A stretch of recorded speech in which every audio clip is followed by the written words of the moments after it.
I'm Russell and I'm an addict. Hey, Russell. Topic for this workshop is the we and the 12 steps, and we have two speakers, Romer and Geraldine. And if she will, I'd like to ask Geraldine if she'll speak first. Thank you. I'm Geraldine.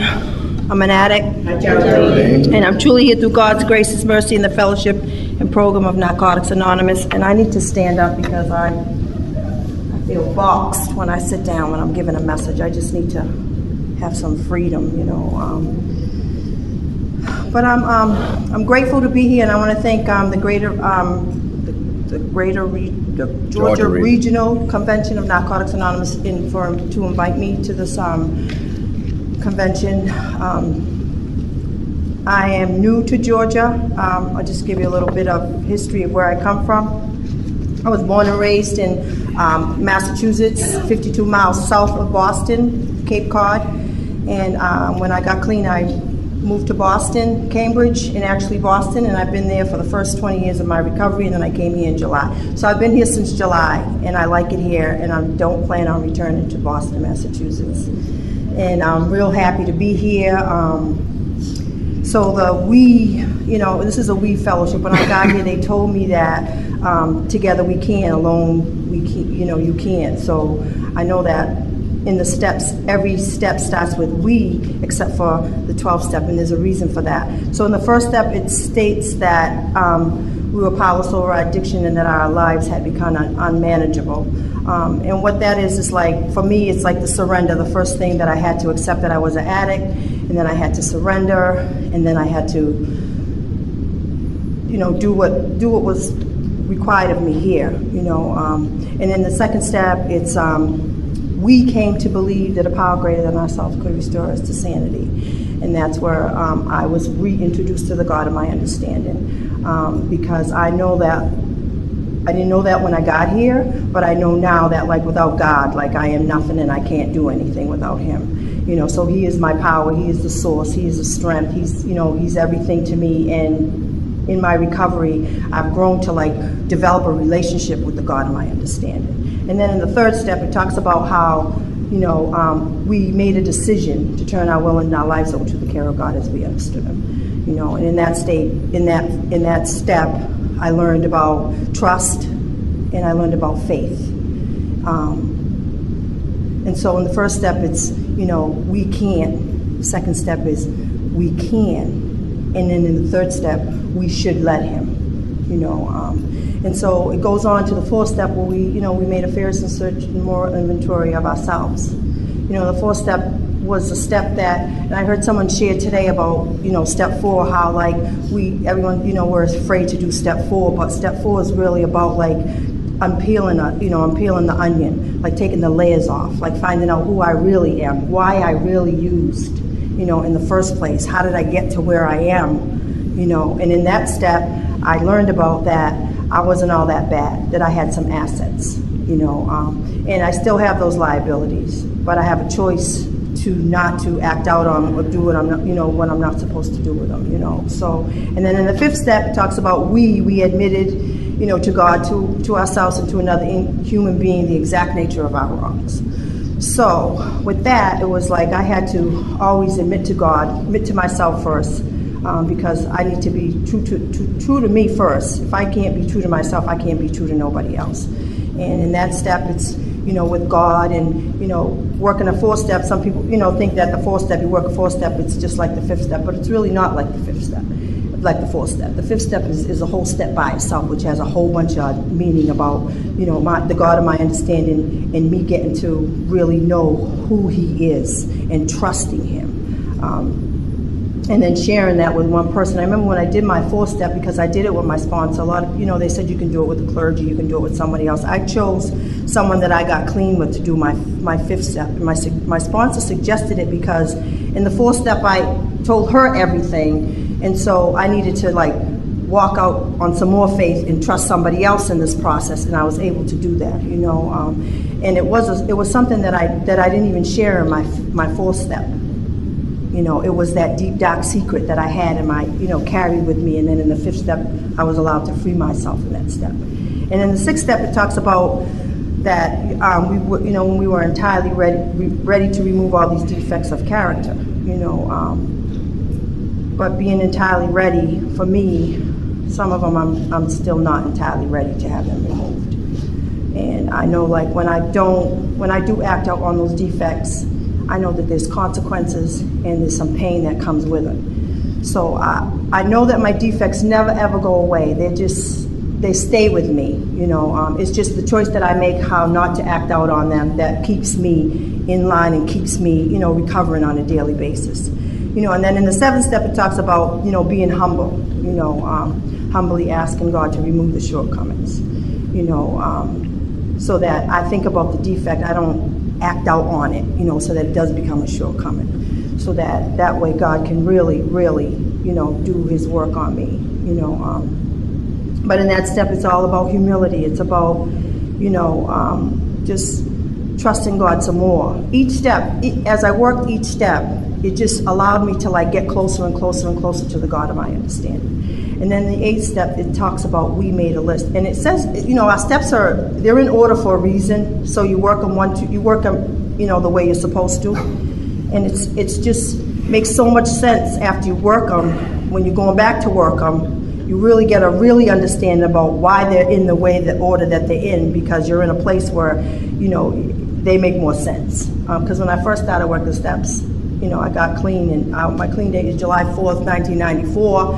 And when I got clean, I just didn't want no one to take my kids away. It wasn't about, like, not wanting to use, because I want to use. And if I could use in safety now, I would use, because, getting high was what I did, and getting high is what I love to do. But I know, like, it didn't love me the way I loved it.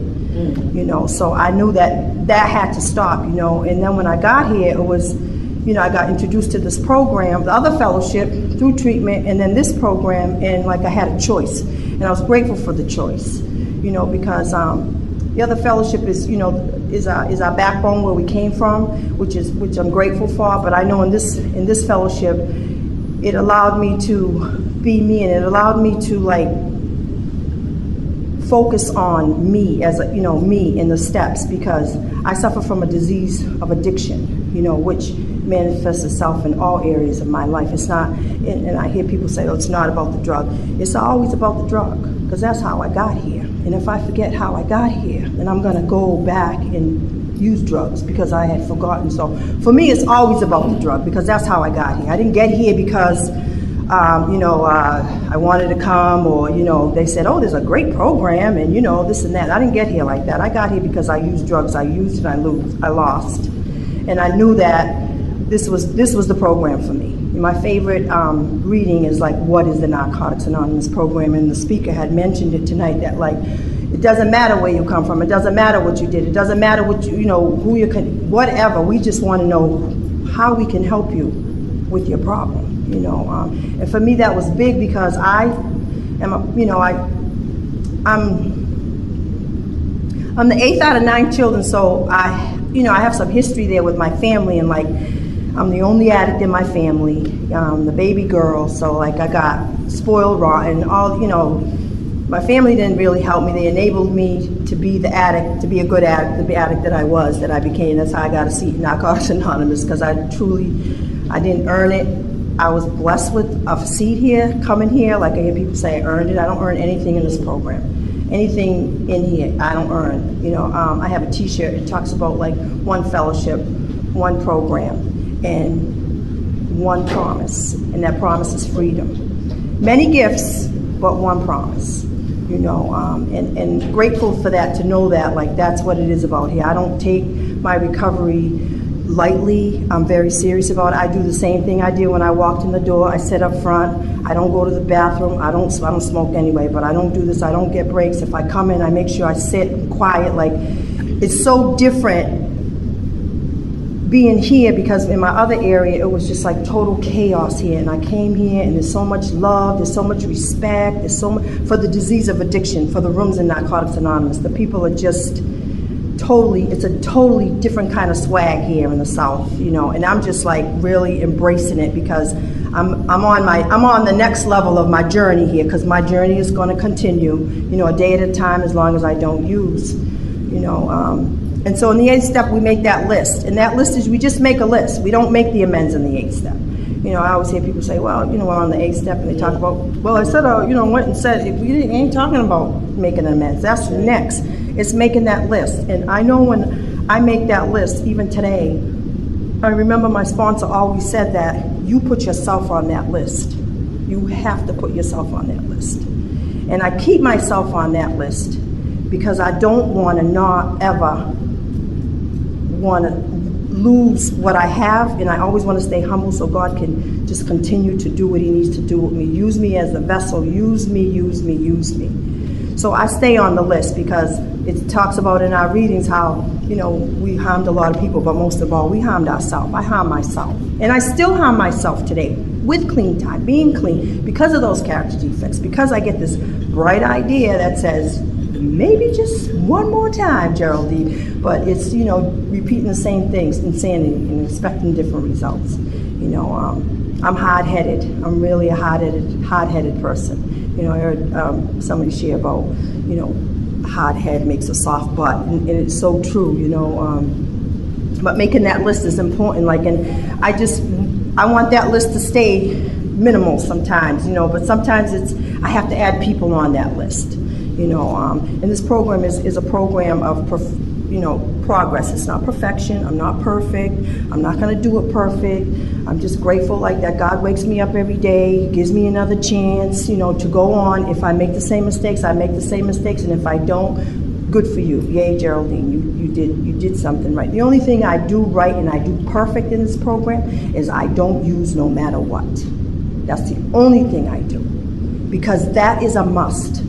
It's not a suggestion when you come in here, and, you know, I've heard it before, like, you know, just try to stay clean. No, you must stay clean, and that's in our first step.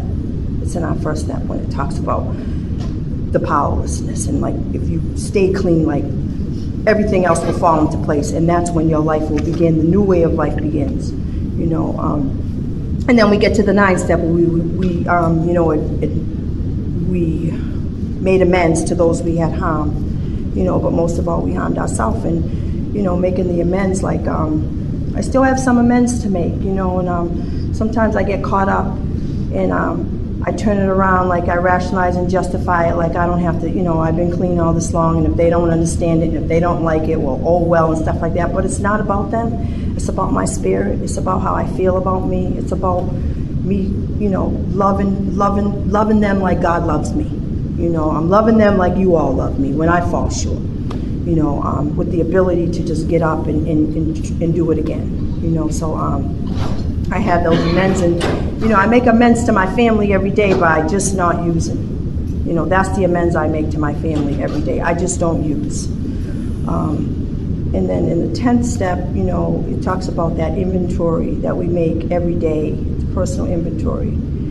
And that's so that, for me, it's so that I do that inventory so that I know what I did that day, and if I did anything wrong that I wasn't supposed to do, I get a chance to correct it right then and there. I don't have to wait and put it on the list, or put her on the list, or I can just, you know, promptly it wrong. You know, I made a mistake, I'm wrong, sorry, forgive me. You know, and if it doesn't happen, it doesn't happen. But I know, like, when I ask people to forgive me and they don't forgive me, I can't, like, hold on to that, because it's not about them forgiving me so much as me forgiving myself. And I do, you know, my sponsor always talks about, like, we do things around here because it's the right thing to do. And what I do for myself because it's going to help me, you know, in the long run.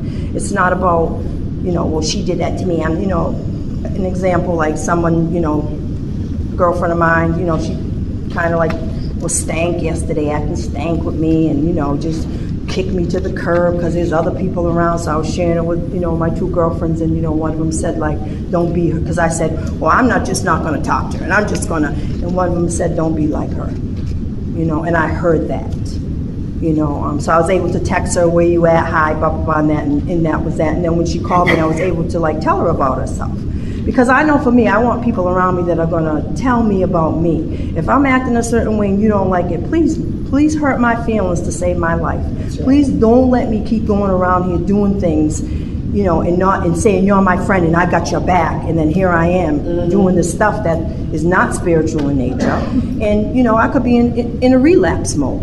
You know what I mean? So I'm one that, like, if I'm your friend, I'm going to tell you the way it is, and you may not like it, but you know what? I'm telling you because I care about you. Because I've learned, like, people around here will tell you, if they care about you, they'll tell you the truth about yourself. And the truth about me, like, I don't like the truth about me. Like, I did nothing wrong. I'm this perfect person, which that's the denial that I can go in, with Clean Time, still being in denial about some things around here and about who I am and what I can be, So I just want to keep that right up front, that, I want people in my life that are going to help me in my recovery and not hinder me or co-sign stuff, because I know when I got in treatment, they, said that, like, there's 20 of you in the room and only one is going to make it. And I said, hell, I'm making it. I'm not. I got clean. I was 38 years old, got clean with 3 kids. And I was like 38 years old, and I had to go and have people tell me what to do in the treatment facility for 18 months. And I was like, I'm never doing this again. I remember I go in a meeting and share, and they just said, if you do it the way it is, you don't ever have to go back to that place. You can just keep it moving. But for the grace of God, I have not had a desire to use ever again. Once I got clean, I just keep it moving, and I hear people talk about, using is not an option. Using is an option for me, because it's a choice that I make that doesn't make it an option. So I know, like, I'm not exempt, like, it's not an option. It's an option, and I have to just keep, like, the simple things that when I first came around here and they said to me, like, I have to, like, keep those things right up front, and in the 11th step, it talks about, like, the prayer and meditation. We, through a conscious contact with the God of our understanding, like that prayer and meditation that gave us that contact with God. And 3 and 11 are the spiritual steps in this program. It talks a lot about God. It talks a lot about how He works through us, how He works if you let Him work, how He can do work through you, how He can make it right for you if you trust Him, and, like, just being okay with, like, the God of my understanding and trusting Him. Like, I'm okay with those steps. Like, I embrace those steps, because I know, like, without God, like, I can't, there's nothing I can do. I don't even, sometimes, like they say, no power on this earth will keep you clean. And that's so true, because I wanted to, like, not really, I never really wanted to use again. I just wanted to die sometimes in my recovery. Like, I remember I was 13 years clean, and I was so devastated because I got my heart broken, and, I was like, God, I'll do anything, just don't leave me, and then I found myself, like, wanting to, like, take some pills and just, like, I don't want to live, I wanted to die. And I've had a few of those times when I just wanted to, like, I went to bed and said, you know what, you don't have to wake me up tomorrow, I'm all set. And then waking up and realizing, like, oh, thank you for not listening to me, thank you for waking me up, you know what I mean? But and that's my disease telling me that, it's over for you, this is it. 'Cause sometimes I think, like, damn, Geraldine, wow, I got clean at 38, I'm 57 years old, I'll be 58 in May, I haven't finished my college education yet. I was married in this process, and I got divorced. I've been divorced 10 years. Damn, is this it? I go there with myself, but I realize that, like, this is not it. He's just preparing me for something else, having complete acceptance and surrendering completely to God's will, so that He can help me to give me what I want. And the speaker spoke about, like, I think it was Sandra M., who talked about God's will for us is our own will for ourselves, once we realize what His will is for us. He wants for us what we want for us, but He wants it for us a little bit more than we do. It's just how we get to that spot with Him, to be completely surrendered, in His will. And I try to do that to the best of my ability every day, because I find, like, if I do that, that's the best place for me to be, in the spirit of humility, so that God can do what He needs to do. So then in the 12th step, it talks about, that's the only step that's not we, but it talks about having had a spiritual awakening through the results of these steps, that our lives have become better, And in that step, for me, it's in, and I read it, actually it's in here, and I want to just touch on this, what it says about you know, the 12th step in here, it talks about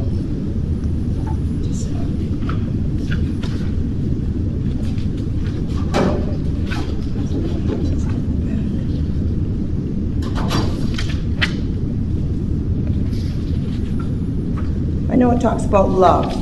So it talks about love and the spirit of love. That here it is, love. The spirit of love that we express in NA is the most powerful thing we have. The basic text describes it as the flow of life energy from one person to another, and we see it in this action when we watch an addict come back to life in the rooms. The hugs we give are instrumental part of our method and our experience. NA is all about love.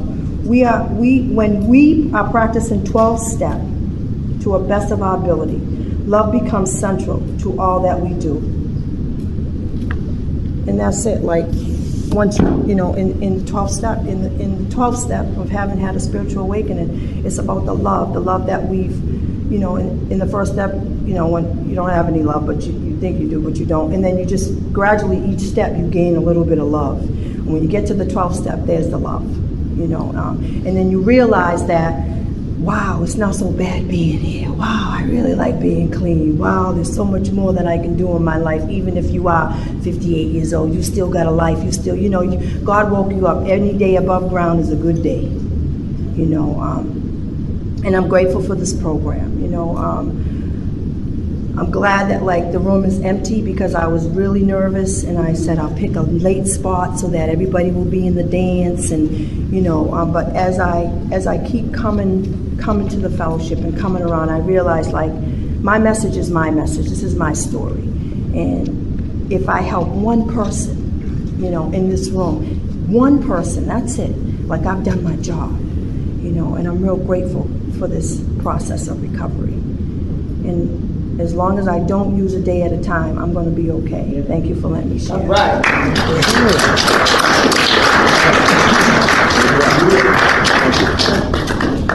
And now we'll hear from Roma. I'm Roman. I'm a recovering addict.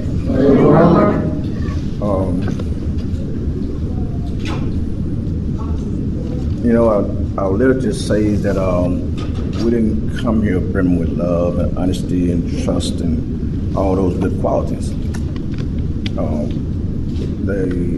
I heard the speaker share today about being beaten. And when you get beat and beat down, it causes us to get a willingness for some type of change to occur. And in the simplicity sometimes of the steps is that that first step, that admission of surrender, was a measure of our willingness. So first we become willing to change. In the second step, we believe we can change. In the third step, we decide to change. And the fourth step, we inventory the change. And after that fourth step, they all action until the 12th step, when we're changed. And that's how the process works. That's the spiritual process of spiritual growth. And having read that it appeared that all of our troubles was a result of our inability to accept ourselves on a deep level. I didn't come here with the ability to accept myself, you know, especially after the beatdown. But before that even occurred, I didn't come out of a system that supported me mentally, emotionally, and spiritually. And so I had to go out there and try to get that need met someplace else, or in the best way that I could. And then we hear all the time in the story, because we got those similarities, and one day I got introduced. And it was on then, yeah. Now I accept me.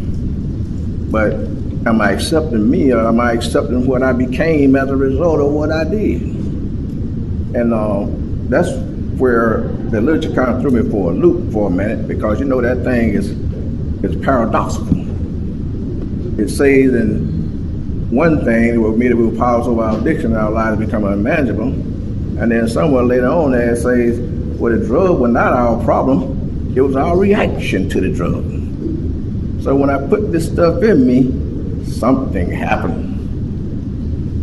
I don't know what happened for you, but I went to jail. You know, I got locked up and kicked out and homeless and derelict. You know, as the disease progressed, it didn't get better, it got worse. And man, by the time I got here, and you know, they say addicts resist recovery. So I really resisted recovery for several years. I came in, I looked around, and I didn't belong, and I went back out. And I came back in, and I looked around, and I went back out, and because I was really thinking that if I use enough, it even got to the point to where I wanted to use for oblivion. You know, reach that height of, you know, you're talking about a spiritual program, right? When I used, I felt this sense of well-being, of security, of some type of strength, right? I didn't have to worry about nothing. No bills, no children, no rent to pay. That was freedom. That's, you know, and that's how your mind began to think over a period of time. I ain't got no worries. And then when I looked up certain words like euphoria, you know, somehow that using seems spiritual to me.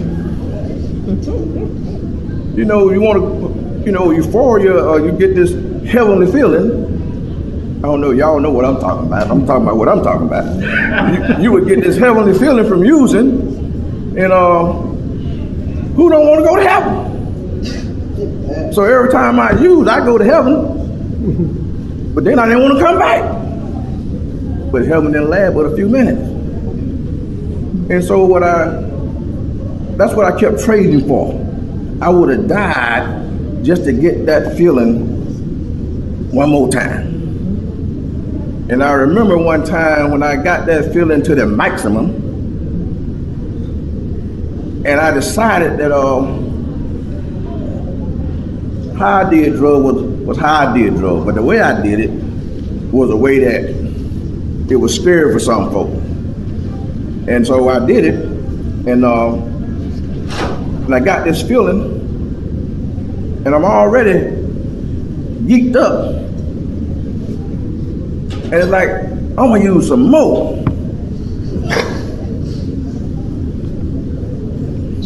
The man found me at the crack of the door. Now, the kind of addict I would get my drugs, lock the door, go in the bathroom, lock that door, and then get high. Just imagine. Now, I don't know how the door got unlocked or how my neighbor across the hall found me there and called them folks and said, you know, but I'll never forget that experience. And I remember the doctor saying, oh, he looked like he's coming back around now. And I was seeing this white stuff, their coats and stuff, and you know what I was thinking. Am I dead? And hearing what he said. But at any rate, I did what addicts do. He told me, you must have got a hold of some bad drugs or something like that, you know, But I couldn't wait to get out that hospital and to go find that joker that gave me that. I couldn't find it. And I was mad. I searched all night. Because I wanted to go there one more time. One more time. And see, that was what the first step was about. I'm getting beat. I've gotten so poor and so skinny. I don't have my clothes now. I can't wear them no more. I got some over here and some around there, but I ain't got nowhere to stay. So I'm just, will you keep these a little while for me? never go back to get them, you know what I mean? And so finally my grandfather died, my mother's father, and I hadn't been home in a couple of years, so somehow she got in touch with me and told me about my granddaddy dying. She wanted me to come home. I can't go home, I mean, you know. And so she told me, if you don't come to my daddy's funeral, you never can come home again. I don't know what that means, I guess. That's your mama. She tell you some stuff like that, it's got some kind of power in it, that you know you better carry your ass home. So, but they ain't got nothing to wear. So they got to come get me from Hot Atlanta, because I left from South Georgia to go to Hot Atlanta because I wouldn't have no problem there. I just had a problem down here. So if I go here, that'll work. So now they come get me. And I'll never forget, we were riding down the road going back, and we passed this beautiful green meadow. I mean, beautiful grass that stayed green year round, winter, summer. Y'all don't know if y'all seen that kind of grass. It was a beautiful place. And I said, one day, I'm gonna buy me a house on a place like that, you know, and that's my dream house. When I get some money, I'm gonna get it. My mother said, shoot, you know, I already did enough money in drugs to own 3 or 4 houses like that. Kicking me down. Boom. Think that made me feel good about myself? Just another.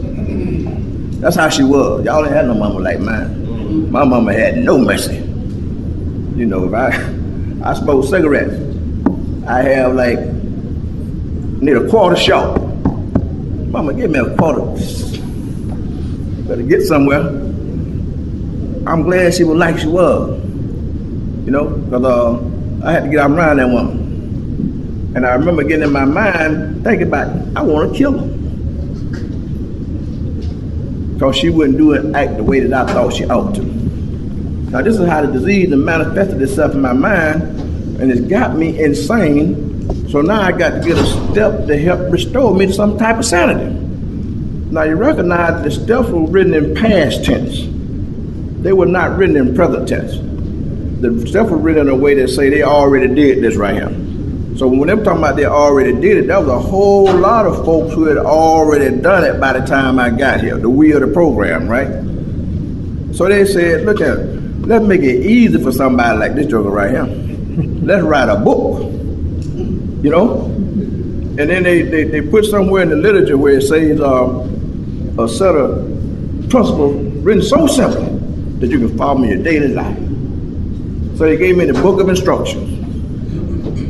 And they said, here they go. Now the first thing they did wrong was gave me the book. I bought the book and I was reading it by myself. And I was getting a spiritual awakening as a result of listening to me read the book. Somebody talked about the 3rd step prayer.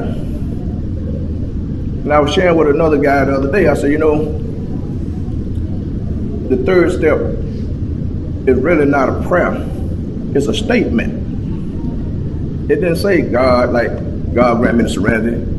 You know, it says, and some of us have said, take my will in my life, guide me in my recovery, and show me how to live. You know what that sounds like? Sponsor. Will you help teach me, guide me in my recovery, and show me how to live? It seemed like a sponsorship statement to me. You know, because that's who does it. You know how God used people? And see, he ain't walking around down here. You know, so he put us in a place where we could get help from the other folk. You know, and so he put us in each other's lives to meet needs. And they wrote in the literature like the therapeutic value of one addict helping another is without parallel. That's the we of the program to me. You know, that therapeutic value. Here I am, not able to accept myself on this deep level that's required for me to love me. But if I can't get to that level, you know how they talk about the difference between the fellowships? So over there in the other fellowship, they deal with their problem on a symptom level. And over here, we deal with our problem on a much deeper personal level. That's the difference between the two. They got symptoms and we got deep shit. You know, I mean, the stuff we got to get removed from us. I mean, when we make a decision to change, it got to be followed with some type of action. And remember not, and they've been talking about this all day. We're gonna resist recovery to the end. You know, they talk about in your everyday living. And I've listened to this man up here with 40 years, and he still sounds crazy. He's still doing some crazy stuff after 40 years. And I can identify really, because you have to apply the program somewhere in your life, and if you get in these life situations, you better have a program. Now that's what they told me. You know, you can't have no spare tire high power. You know, you got to be, this is a continuous process. And so the third step was about, I wasn't gonna turn my will and my life over to care nothing that I didn't believe in, right? I don't know about you. If I don't believe it, I ain't doing it. So in the second step, I came to believe. In the third step, I made the decision to turn it over. But I had difficulty there, because before I got to the program, I was following this great spiritual teacher called a preacher. And he was the higher power. He was the man of the word. He was the God voice. Until I caught him screwing my grandmama. That messed me up. I don't know about you, I'm talking about me. When I came home and shot hooky and went home early and heard that grunting noise back there, and I went and peeped and it was the preacher, I was ruined. Spiritual. I'm going to use, man. the great man with the great voice, I can't trust him. Who can I trust? So they say we didn't come here and bring me with love and trust. I don't have so many things that violated the trust factors for me. You know, so by the time I got here, I was damn near atheist. I was in Vietnam, taking my helmet off, looking up to the sky and saying, God, you ain't got the balls to make it. You know. You know what I mean? It's in, I don't know about no insanity I'm talking about here. The disease of addiction gets you out there, man. And I come here, I got double dilemma now. I was listening to the man, he tell him a story now. We had just hugged early yesterday in the hall through identification. And the hug, when we both said it about the same time, welcome home. And you remember him saying about how it hadn't, see, and it was so close, because just was a few years ago that I made the transition. So you got this double trouble now. And not knowing. But the program is what got me all the way through. That message that was being carried by you guys to me. You know what they say, character defects are those things that cause us pain and misery all our life. Not part of your life, all your life. I got to cover up character defects. I got to make you like me at all costs. He talked about a lot of things up there. If it was sex, I was going to have to perform to the point that you would say, I love you. Some of y'all might know what I'm talking about, some of y'all might not. If I had to take my feet and push them against the wall to make you say, y'all don't know what I'm talking about. I'm talking about having to get that approval. You know, having to get that acceptance on a deep personal level. If I got the job, all you got to do is turn it over to me, because I'm going to be driven to do it to a point that nobody else could. You know, I have to spend on my job. I'll be at the job at 12 o'clock at night. Everybody's at home. I'm getting my stuff done. When that man come tomorrow, he going to say, that's a good man right there. See, then I'm talking about this stuff that, see, that validation is a hard thing to get. But you get here, man, and these folks here start saying they love you unconditionally. The relationship I have with my sponsor is an unconditional love relationship. I don't care what it is. He don't give me my mama talk. He don't give me my significant other talk. He don't give me my children's talk. He don't judge me.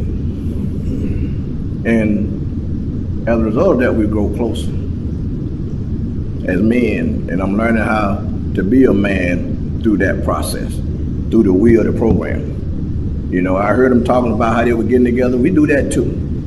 You know, and it'd be some powerful stuff go on with just men together working things out. I know women do it too, but they wasn't doing it before they got to this program.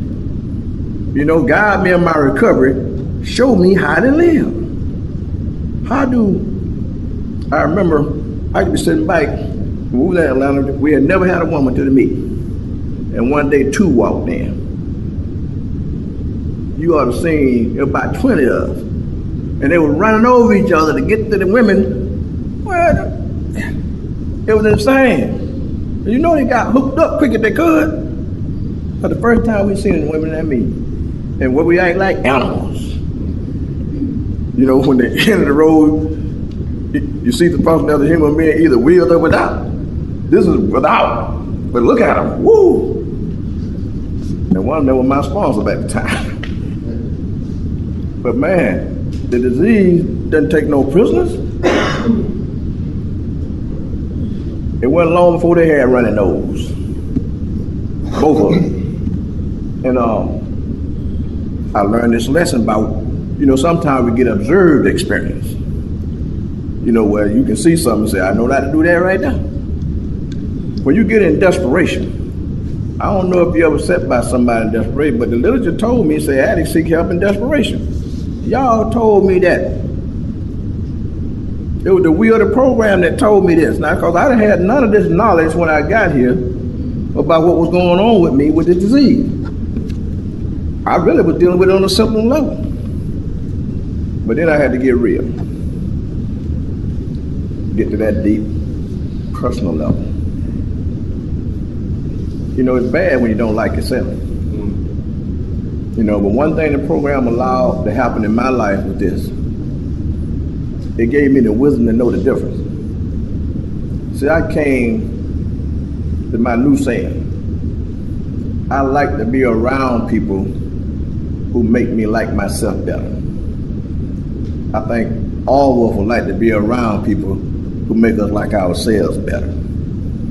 You know what I'm saying? It's like they always giving you an affirmation, a comforting word, a supportive statement, you know? And when they walk up to you and say, man, I love you, man, I ain't seen you long, that makes you feel good about yourself. You see, just the hug got power, you know? And they come in this program and to have that transferred to me through y'all, through the wheel of the program. When I finally messed around and got my first year clean, a guy walked up to me and say, hey man, so you've been clean a while now. Don't you think it's about time you gave some of this back? And I thought, I know he ain't talking about me. Because that's where I was in my level of self-worth at that point in time. So he couldn't be talking about me doing no service. He couldn't be saying I'm worthy to do it. But he was dead serious and took me to the area and nominated me for a position. And I've been serving ever since. Ever since, a year clean. And no, service work don't keep you clean. I hear people say that. You gotta have a program to stay clean. You do service as a result of your recovery, not to get recovery. They talk about the area circles. I heard them saying about that. If you ain't got no program, that's what it's gonna be. If you don't believe it, follow me home. If I ain't got no program, you're gonna see a circle in the house. There's gonna be some stuff going on in there. If you could be a fly on the wall, you know whether you got a program or not. Cause you early on in my recovery, when I got in a relationship, it was like, motherfucker, you know what I mean? Kiss my ass. That kind of language. You know what I mean? It's changed a lot now. Now we just don't say shit to each other. You know, just shut up. I learned that in here. Y'all told me if you don't know what to do, don't do nothing. So don't open my mouth. You know? And that's what these are the little, y'all think the simplicity is funny, but the program is simple. If I just, it's so simple that we can follow our daily life. Surrender. You know? Tolerance, patience, acceptance. All these principles and tools that they give me to use, but I want to resist recovery. I don't want to use these tools. Especially when you piss me off, I don't want to use no recovery. I want to act out. I remember years ago, it was the first time I came to Augusta at a convention. And me and my significant other walking down that hall out there at the same hotel. I don't know what happened, what it was about, but a dude, we walking side by side, and he jumped right in front of us and in front of her and went like this. Ooh, ooh. Ooh, ooh. So this lady was over there and she seen it, right? And she just came and grabbed me like this, right? And started hugging me and doing stuff like this, you know? And I'm zoned out, right? I'm insane. But she just kept doing that right there. And finally, I felt, but I felt my spirit change. I'm talking about the power of the we. You know, where my mind want to kill somebody right now. My pride, you know what you just messed with? You know who I am? That kind of stuff going through my head. You did that at my woman? You can't get away with this. That's ooh stuff, you know what I'm saying? But here it is, a member of the program done seen it. You know how they say with each other's eyes and ears? I'm zoned out, but she see it. She ain't finna let it happen. Man. This is the kind of stuff that happens in a WE program. We do beat each other's eyes and ears because it's very important that we do. We pull each other's coattails, you know? So you were talking funny about another situation about a lady. We had a woman like that when I was in my recovery. I think I had about 3 months clean, and she came up to me. I just, boy, you hear your story, you hear me? And she got me, and we started talking, and she making me feel all good about myself. But here come the group members over here by us while he's talking. And she said, well, let's move over here. So we moved over there. They came over there. They ain't saying nothing. No matter where we went, they damn well. Oh, I remember this so well. It was a recall for me when he shared it. Dang. They was not going to let it happen. The woman I got in my life today, we left the meeting together. Went to my place. Them addicts followed us around there and beat on the door. Boom, boom, boom, boom. Think what you're doing is right? Oh man, goddamn. So, couldn't do that, you know what I mean? Couldn't do that, you know? And it's like, somehow, that's the divine intervention. That's the spiritual part of this program, and the love that you have for your fellow human being that's on the journey with you. You know, that you be willing to risk that anger and that ire.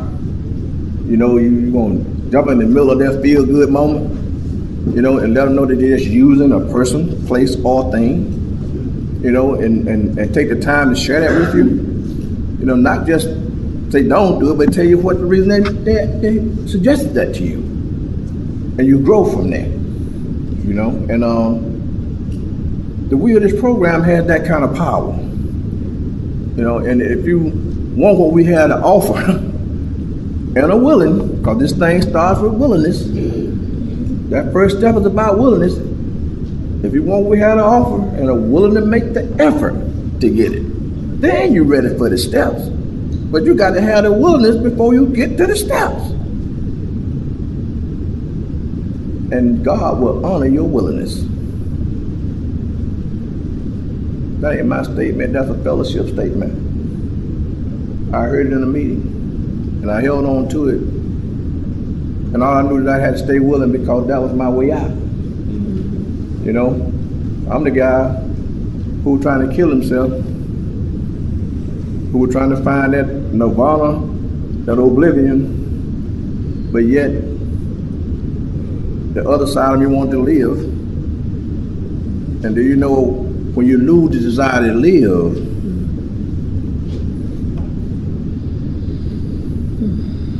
what is there left to do? I'm at the end of the road now. Go on as best we can. They didn't say I can. They said go on as best we can to the bitter ends, jails, institution of death, or find a new way to live. I stayed here long enough to find a new way to live. The benefits have been beyond, you know. I ended up having a relationship with my mama before she died. My children, I was not available for them because of my addiction. And he was talking about watching cesarean section. I was not at either one of my children's birth. I left and went and got high because I didn't want to see it. That wasn't something that I wanted to see happen, but everybody's story is different. And having abandoned them, I came to realize that that was one of those other deep issues that I had, because my mother took me and my sister to her mother, who rejected us, and told her to take them to my father's mother for to raise us. And my daddy died when I was 2. I don't remember him at all, so I grew up fatherless. So I never knew how to connect with kids, children, or that kind of thing. So in recovery, I got the opportunity to get with a woman who had a child, and I raised that child from the time she was 5 years old until she became an adult, and she called me dad. And but that taught me how to love my own. And I remember the first time that my children and she got together, like triple holidays, right? And they watching to see what you gonna buy that one, you know? Now they resentful because I ain't been in their life. This is the first time we all get together. I'm having to deal with this stuff. And my youngest daughter, she just cussing me out. I said, oh, go on, get it out then. You know, just go ahead. I would have never been that tolerant. I'd have busted in her mouth, you know, but now I can let her get it out, you know. And it was necessary for her to get it out. But as a result of that, she got exhausted. Like, she cried. I said, oh, look at that, she's through, you know. But she was through. And she told my other 2 oldest kids that I don't want to be like that with my dad. I want to have a relationship with him. 12th step says, changed. After the action steps, you get to the 12th step, and it's changed. I'm no longer the man I used to be. I'm no longer the abandoned man. Sometimes I hate that because they're in competition for who can get my pocketbook the most, my wallet. You know, my youngest one started it first, and she spoiled me. You know, so I'm buying a little love, right? But then the others started hitting me up. I'm thinking, shit, I ain't buying no more love. I ain't got no money. You know, if y'all can't be with me without no money, we ain't gonna be together. So they stopped that pretty quick. Now they're only in need. You know, when they're in need, I might help them out. But now they're ruining me, because I got a young grandboy.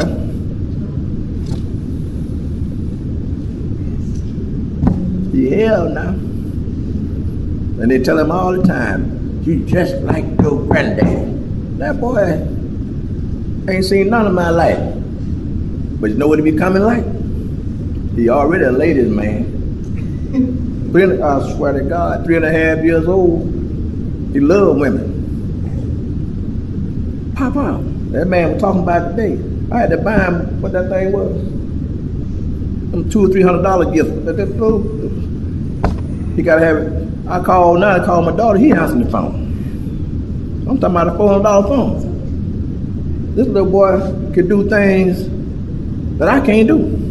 At 3.5 years, he teaches me. I was around, he had a little game, he was playing on the thing, and I was trying, he said, that ain't how you do it, Papa. A 3.5-year-old gotta show me how to do something. But he did, it was like, and y'all taught me how to accept help. Cause my pride wouldn't let me do that a long time. Well, get your ass out of the way, I got it. But today, I'm able to do things like that. My life has changed dramatically. It's I have the trust of some people. I have the trust of the region that I serve in. I remember several years ago, we didn't have any service thing. We didn't have no PR, we didn't have no H&I, we didn't have none of that. We had stopped serving 2 years back. We don't just have a regional meeting.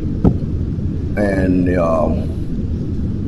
the state of Georgia, people came to one of the members of the fellowship, and I was the co-facilitator at that time.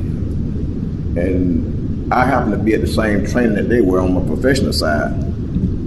And she introduced people to me at the co-facilitator that I may be able to talk to the people at this Georgia region to make a connection between the state of Georgia Department of Corrections and us. And as a result, I came back to the region, told them what the deal was, and they said, okay, let's go for it. So they trusted me, to do this. And then the people said, well, they don't want to deal with nobody but him.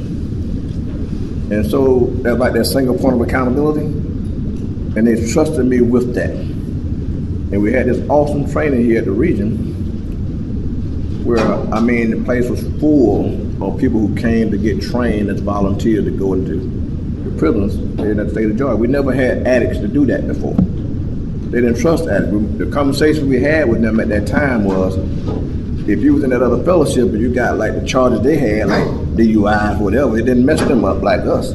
We got dope charges, so you don't get to go, but they took that out.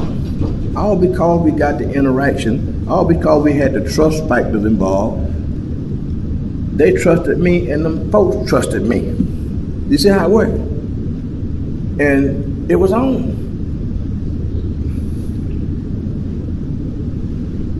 When that guy walked up to me and said that it's time for you to give back something, that was the first trust. You just don't know what it meant to me to be deemed worthy, to be trusted, to be asked to serve. And I tell people, 3 greatest honors I've ever had, and I was taught that that's what the 3 greatest honors were to sponsor somebody, be asked to serve, and then share your experience, strength, and hope. I'm wrong, thankful. Let me share. Thanks for sharing.